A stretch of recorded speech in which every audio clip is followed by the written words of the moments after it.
There is a hidden place between Rome and Tuscany, and is the place where you can find everything you just saw on the theme. But let me get Julia on board. Hey, Julia, how are you? I'm fine, Giulio. And you, how are you? I am very good. I want you right away on because I want to tell you something. So, you remember Okay. last week we had this lovely show with the mayor of Villa San Giovanni and with Yeah, Chiara Di Valerio from New Hampshire. And then Roy came on board. You remember? yes. It Well, it was a is surprise. my honor and my pride to say that we actually reached 25,000 views. Oh, oh really? It's That's awesome. unbelievable. Unbelievable. That's Unbelievable. unbelievable. Yeah. Beyond my wildest dream. Beyond. Oh, Beyond. yeah, yeah. Really. Yes, Yeah. yes.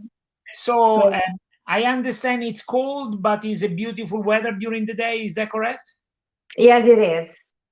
But I it's cold at night, so. Okay, but it's winter, so I don't complain at all. I love it. I well, have always coming my, back, you know.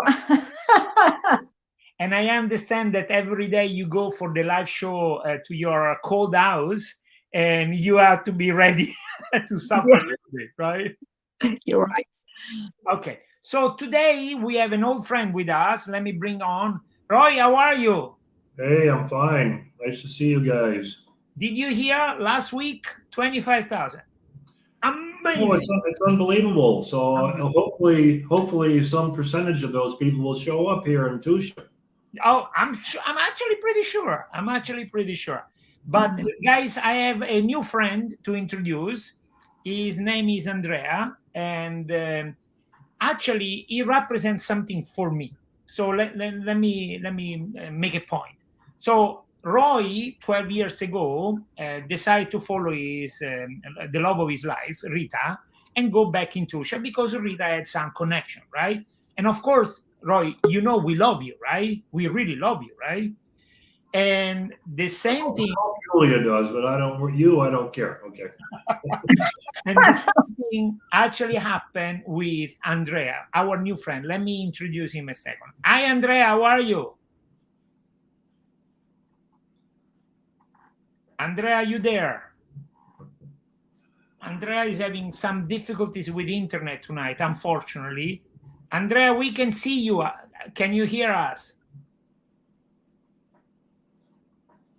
Ay, ay, ay, ay, ay. Hi, Andrea. Are you there? Ay, ay, ay, ay, ay. Sorry, Andrea. Come back to us. Maybe the next connection is going to be better. Okay, so let me finish. Andrea was somewhere in the world, but decided, likewise, to go back to Tuscia for his golden years, right? So he retired. He has a beautiful white dog and an as beautiful black cat, and he goes for these long walks in Tuscia. And here he is. Andrea, can you hear us? Yeah, Andrea, now I can, but I don't know how long it's gonna stay the connection. I'm so sorry, we should have checked it before. well, let's go for it. So who are you? What do you do? Why Tuscia? Let's see. Let's see. Right. Actually, I know Tuscia since a long time because when I was a kid, I used to go often to San Martino al Cimino, which is Yeah. so I knew already the lake, Lago di Vico, and I went to a cinema theater. It was in Ronciglione to see Anche gli angeli mangiano fagioli. It was an old stupid film. And then it was about 40 years ago. My parents bought a house in Capranica, a big house with where I'm staying now. And so I've been here for 40 years only for the weekends to visit my parents and actually to stay with them, to be with them. And so I had never been to Capranica on Sundays, for example. And now in the last couple of years, I moved here, and then my parents, after lots of stories, my parents died, and I decided to leave Rome and to move to Capranica. So I'm not taking elevators. I'm burning my own wood warm myself. And I'm taking care of this hazelnuts cultivation. So I've learned also to cook wild boar meat. And actually, I over the years, I developed a passion for walking. And so, but I don't like to take the car and go somewhere and walk. I like to walk from home. And now I can do that. And I've already learned how to walk from Capranica to Blera to Ronciglione, all without outside the roads on tracks, and it's beautiful.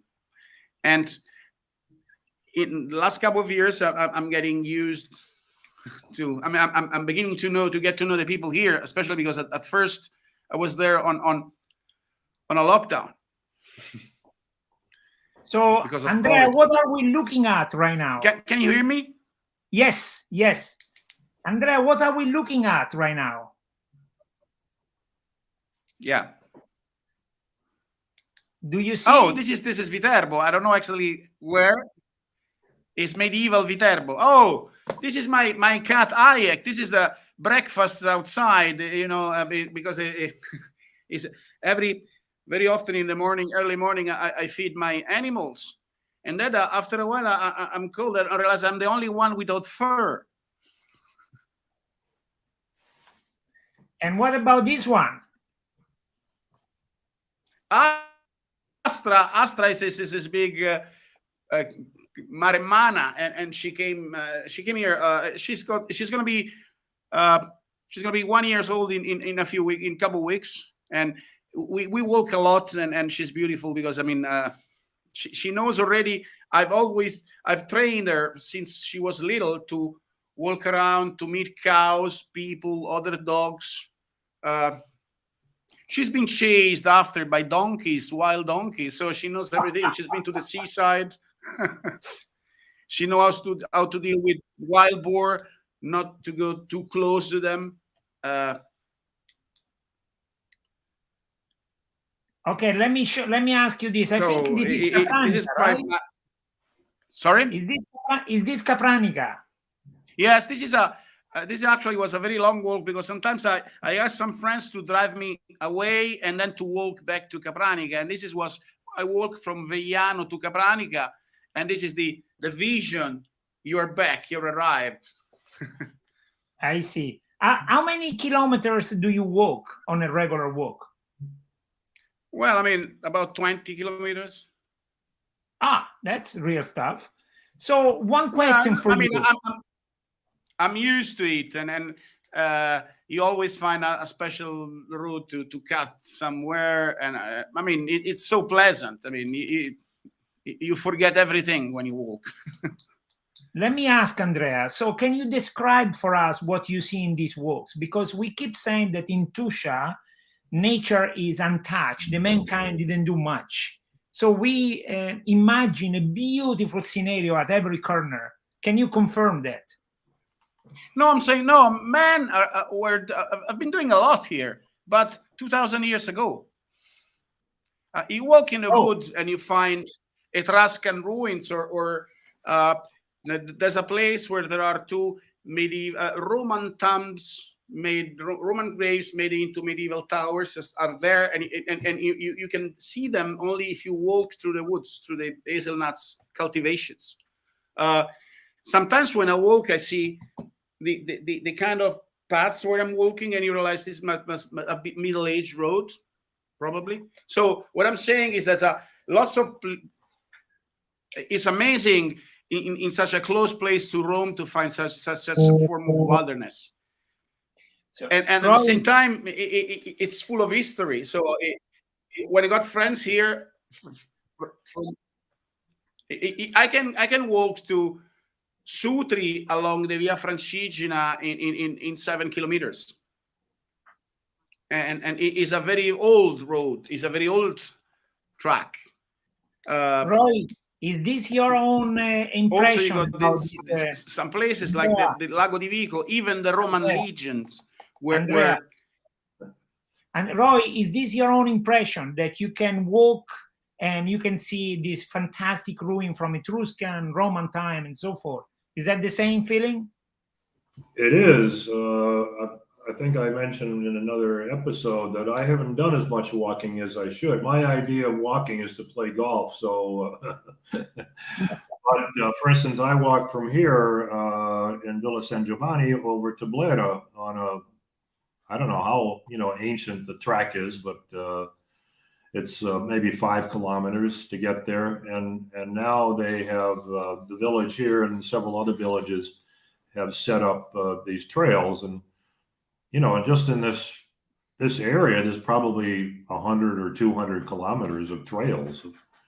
So I'm actually in touch with somebody named Alessandro Selbman. He's one of the people that deals with CAI, C-A-I, which is, I believe, something Alpino Italiano, Centro Alpino, something like that, Alpino Italiano. And this is what they do. They sign a walk. They put those little white, red, and black thing. And he was telling me that there is like a universe, literally. It's probably much more than 200K around. And we are working on something for the northern part of Tuscia. There is something that we want to work on that is called the Walk of Canapa. Canapa, apparently, I don't know much about this. It's something that you use for clothes and stuff. And there is a lake very famous called Laghetto di Mezzano Lake, where in the old days they used to do this thing. And they want to do a little path there, which is great. Let me see if Andrea is back. Andrea, can you hear me now?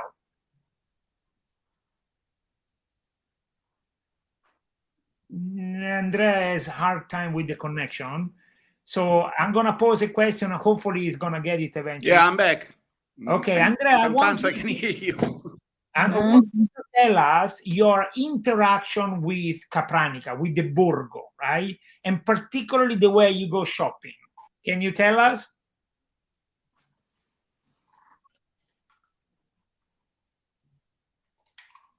No? Oh, yeah, because because of a series of circumstances, I don't own a car. And so I always walk to the village, and then I guess that Giulio was referring to something that mentioned that sometimes I go to the local supermarket with my wheelbarrow, and I ask them if I park it outside, and I use them to carry food home, because it's so close, it's easy. And I go to the village. I always walk to the village, which is basically on the other. I live at the place where I live is kind of a hill of the shape of a iron. So it's like a long and with a flat plain on the top with the house and lots of woods around. Well, Andrea, I don't know if you can hear me. So it's very... that's my way of going to the village, is to go shopping there. In some cases with wheelbarrow. Sorry? And I don't know if you can hear me, but somebody live is asking us, Andrea, what about Caprarola? Is it close to Capranica? Can you hear me? Yes, we can hear you. So what about Caprarola? Is it close to Capranica? Do you know Caprarola? No, the connection with Andrea is too tricky tonight. Oh. Can you hear me? Okay, this is annoying because whoever is listening to us hear me always saying, can you hear me? Can you hear me? So let's give it up.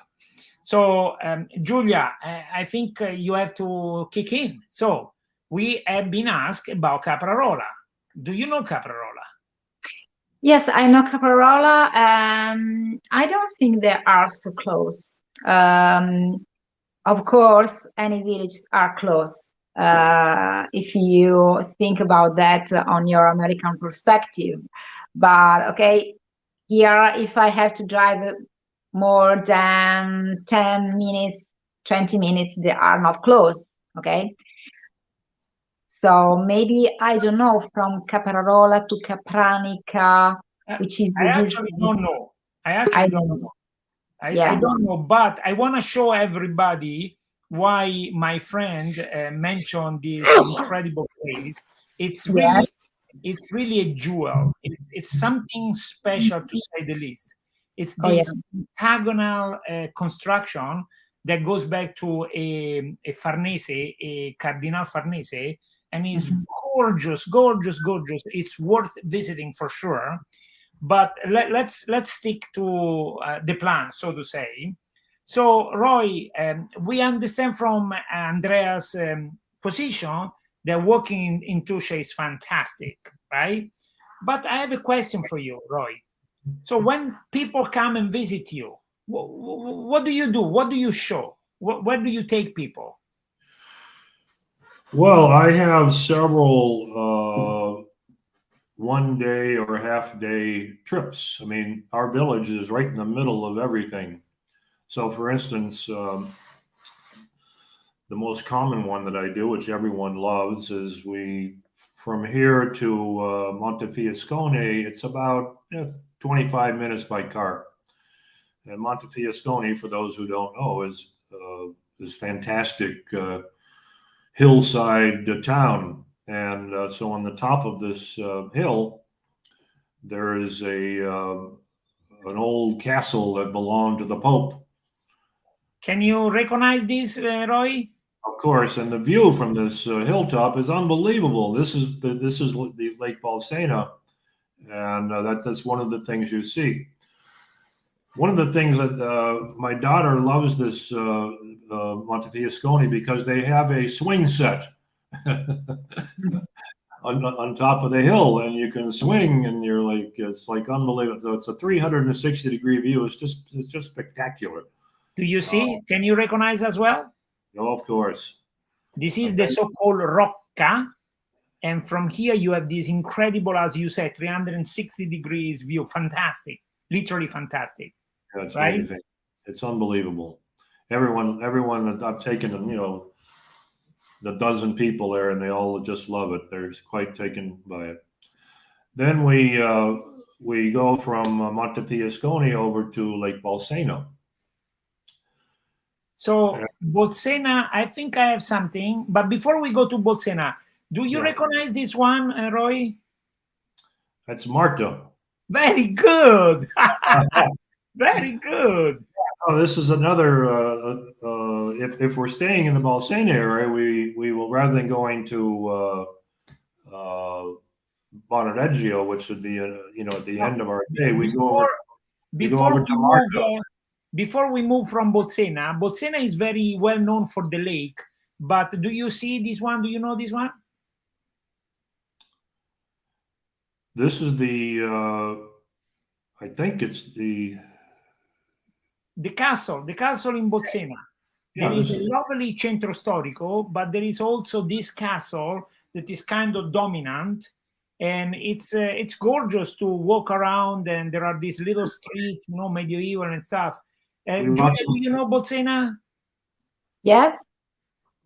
Do you go to the lake, or do you stay in the historic center? Okay, both, of course. The historic center is beautiful, and in the castle there is also an aquarium. It is cute, absolutely well preserved. There are many shops, restaurants, and a lot of things to enjoy. And of course, the lake is absolutely beautiful with the 2 islands, and you can also enjoy a cruise to Martana Island or Byzantine Island. And this is something I love to do with my friends. I'm not sure this is from Bolsena. On internet, I found it from Bolsena, but I don't think so. Do you think this is Marta or Capodimonte? Oh, it's hard to say because it's not so clear, but maybe it can be Capodimonte. But the point is that there are this beautiful, gorgeous spot, right? Yes, it is. Roy? Well, they're everywhere. By the way, Giulia has a friend in Bolsena that is a manager of a fantastic palazzo, a historical palazzo, and it has a hotel in it. But it's a beautiful palazzo. I don't know how old, 1400. Yes, it's very old. Not something you read in Steve's guidebooks, but it's worth a trip just to go there. It's fantastic. So if somebody wants to check out this palazzo, what is it? Visconte. Sorry, Giulia? I think it's Visconte or Visconte. I'm not sure, but it is a beautiful palace, and it is also an hotel diffuso, we say. I don't know how to translate that in English because I found scattered hotel, but Americans are don't agree with this translation because they don't have it, so they don't know how to translate it. Hotel diffuso means that there are maybe in a place different accommodations, maybe in a district. It is just a hotel, but the accommodations are not in the same place, in the same palace, but just scattered around the district. In this case, the rooms are scattered in the building, which is not a hotel, of course. It is a palace, not palace beautiful, but of course, in order to maintain it, to keep it well, they need to get some money, and so they need to use it also for accommodations to gain money, of course.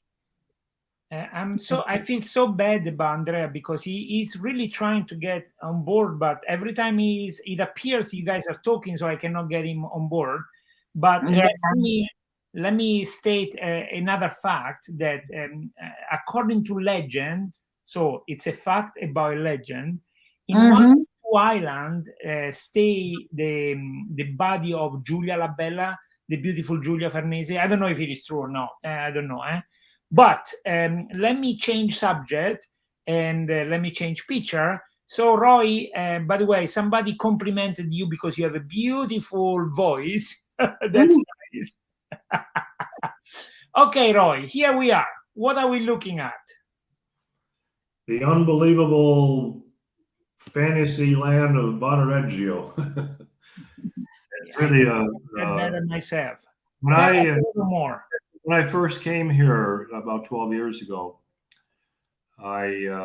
we ended up going to Bonareggio, and I was really kind of shocked by it. It was just it's truly unbelievable, that a place like this exists. Nothing, of course, in the United States is, there's nothing like this at all.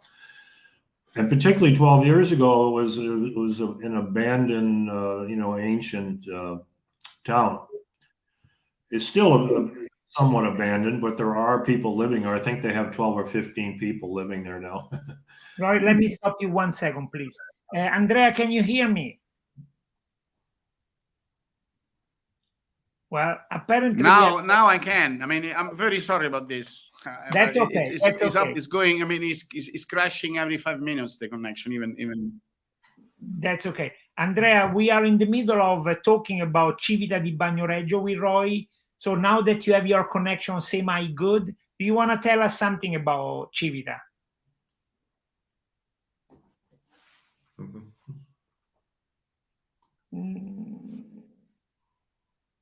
No, maybe not. Maybe not. Okay, let's give it up. So, Roy, you were saying 12 years ago, very few people.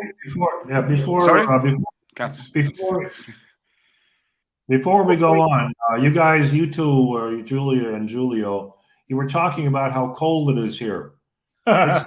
It's not cold here. Okay, I play golf every week. I just want to let people in America know I play golf every week. Okay, it's not cold. It's cold for this area in the sense that in the summer it's very warm, but it's in the 50s here during the day. And particularly if the wind's not blowing, then it's beautiful. It's just beautiful. I mean, last week I had to take off my sweatshirt and I was in my short sleeve shirt playing golf because the sun is very warm. Really? Yeah. Yes. So yes. Don't be afraid to come here in the this is the coldest time of year, and maybe once every 4 years we have like an inch of snow, which freaks everyone out. But it's not cold here compared to New York City or Boston or Minneapolis or Chicago or even Atlanta.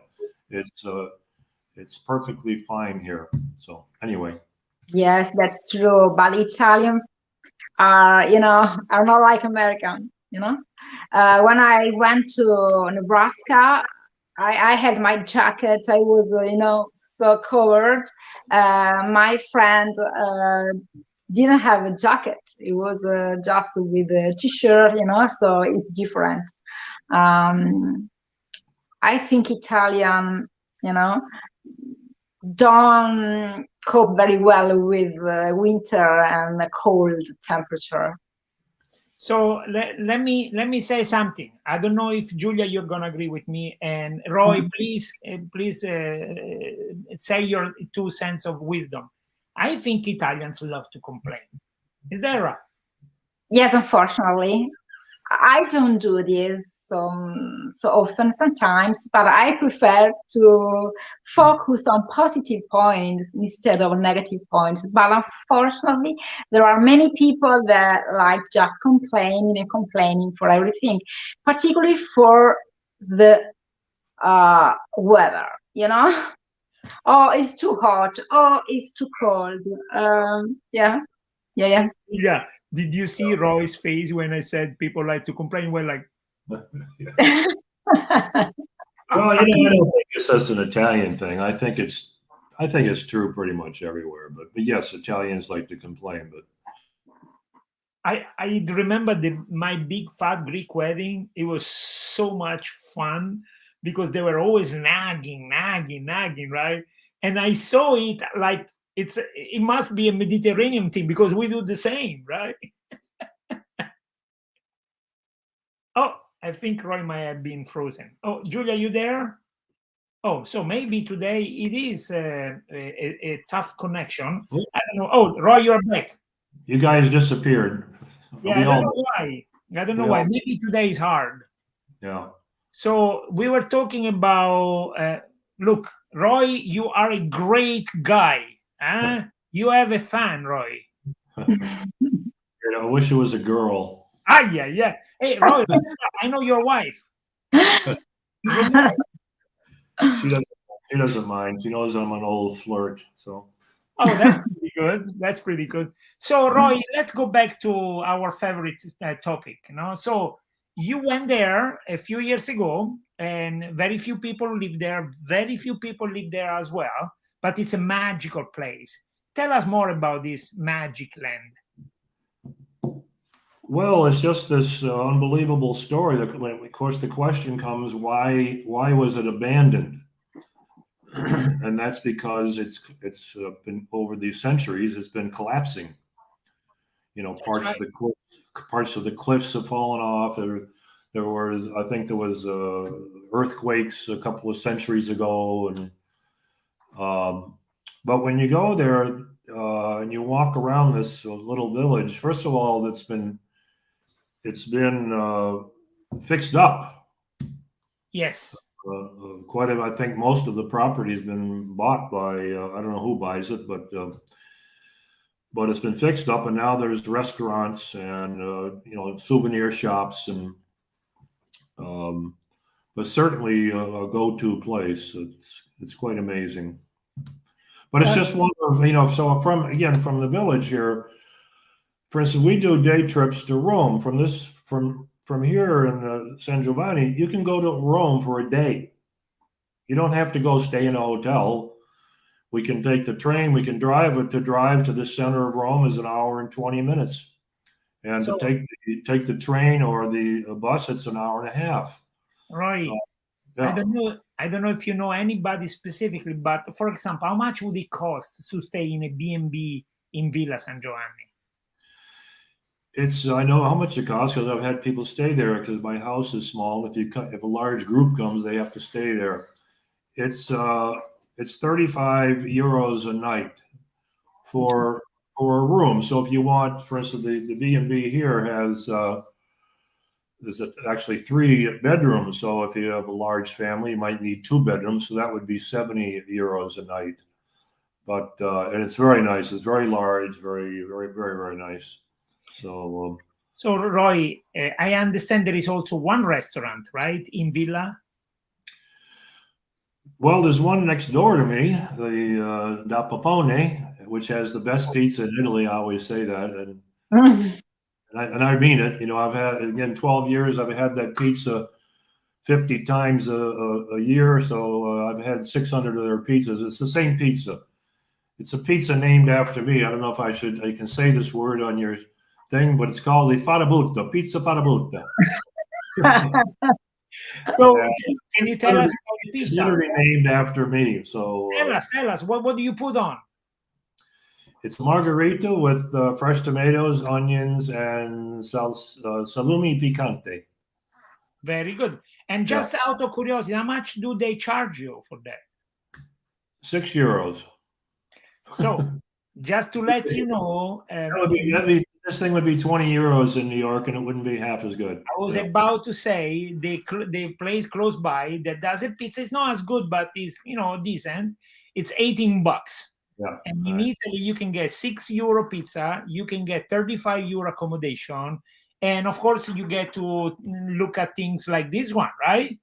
Yeah. I don't think you can beat that. What do you think? No. That's why we say, come here to Tuscia. It's the real Italy. This is it, the real deal. Okay, Roy, tonight is all about you. I don't know what's going on, but now they say Roy for president. I don't know what they mean, but all of a sudden you are a big shot. Okay. So, Giulia, Tuscia is very competitive. Tuscia is a very rich in history place.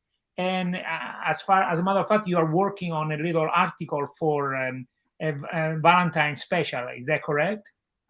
Oh, sorry, what? Valentine. Oh, I changed my topic actually yesterday. Yes, because I met a very nice guy and we want to collaborate to create an article, but also with very professional pictures. And he works with still life. So we switched our idea on food and wine. And so I don't want to reveal too much. Now we are working on it. And so for the next issue of this magazine, we will have an article about a small village and a carnival, of course, because now there is a carnival and we have frappe, castagnole, and this kind of. Oh, that's lovely. Yeah, that's the idea. The editor of the magazine said, I love this idea, please go on and write about that.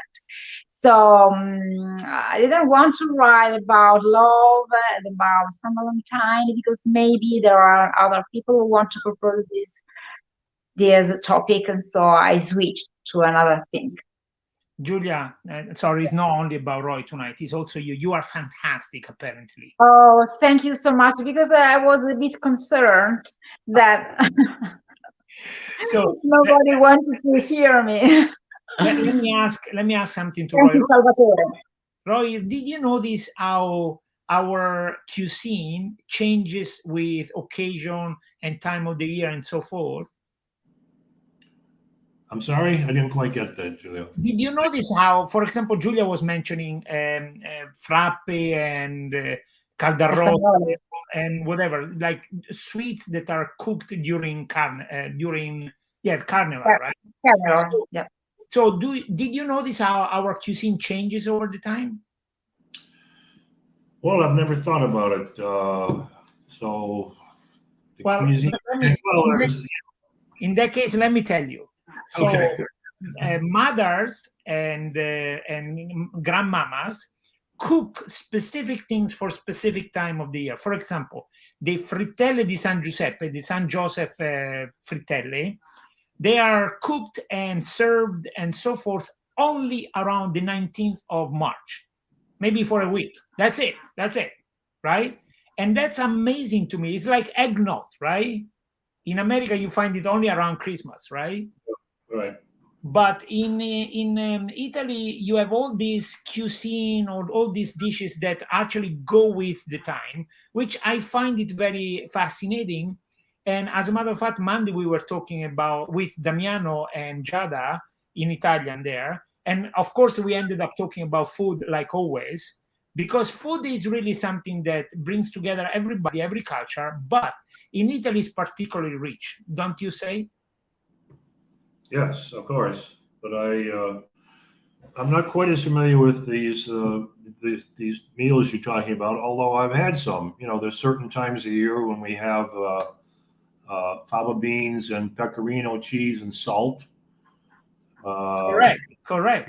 When we do the olive harvest, we always are cooking some pork in the olive field with bread. I forget what you call it, where you put the fat on the bread, and I know there's a name for that. Panunto. Okay, and of course at Easter, you know, and Easter lunches and Christmas lunches. Oh yeah. I mean, you guys have the same in America, no? Thanksgiving is a very special event, right? Even cook-wise, right? Yeah. Well, we have my favorite one, of course, is Thanksgiving with the roasted chicken. Of course. But in Italy, it's every month, I would say. Okay, before there you go. Salvatore is telling us that it is a panonto, non unto. Panonto. I don't know why. Yeah. So, Roy, let me say goodbye tonight with this image of my friend, Professor Nuccio Chiossi, and your nephew, Fabio Latini, the mayor of Villa. And we brought there the totem for Tuscia and Fiore with all the villages that are part of the festival that is going to take place in April 2022. So in a few weeks, right? So as always, I give you guys a chance to say a last comment or something you guys didn't have a chance to say. So Giulia, would you like to start? Well, what should we pay attention this week? This week I'm paying attention about Tuscia and Fiore because time goes by so quickly and we have to get ready for this beautiful festival. So I want to renew my invite to my American friends to come here and spend at least 15 days. They are just planning to come here, but I don't want to invite more and more people because more we have fun. So this is my last thought for today. Thank you very much, Giulia. Roy, what about you? Do you have a last comment before we say goodbye? I wanted to comment on, we didn't get to talk about Caprarola before. Right. I've been there many times, and the Palazzo Farnese there is just another unbelievable thing in this area. You never read about it in American tourist books, but it's worth a trip all by itself. It's really fantastic. Oh, I couldn't agree more, Roy. Let me see if I can show it another time. I call it geometry and magic, that in Italian sounds like geometria e magia. Is this fantastic old late Renaissance palazzo from a Farnese cardinal. It's really, really, really, really, really gorgeous, and it's worth a trip. Very good, guys. I thank you very much. We are at the very end. Actually, we went a little long today because there were connection issue with Andrea, but it has been a pleasure. Thank you, you guys, as always, and to everybody. The best kept secret in Italy, Tuscia. Bye, guys. Bye. Regista, com'è andata oggi? Bene, benissimo, come sempre. Ci vediamo alla prossima, Giulio. Dalla Tuscia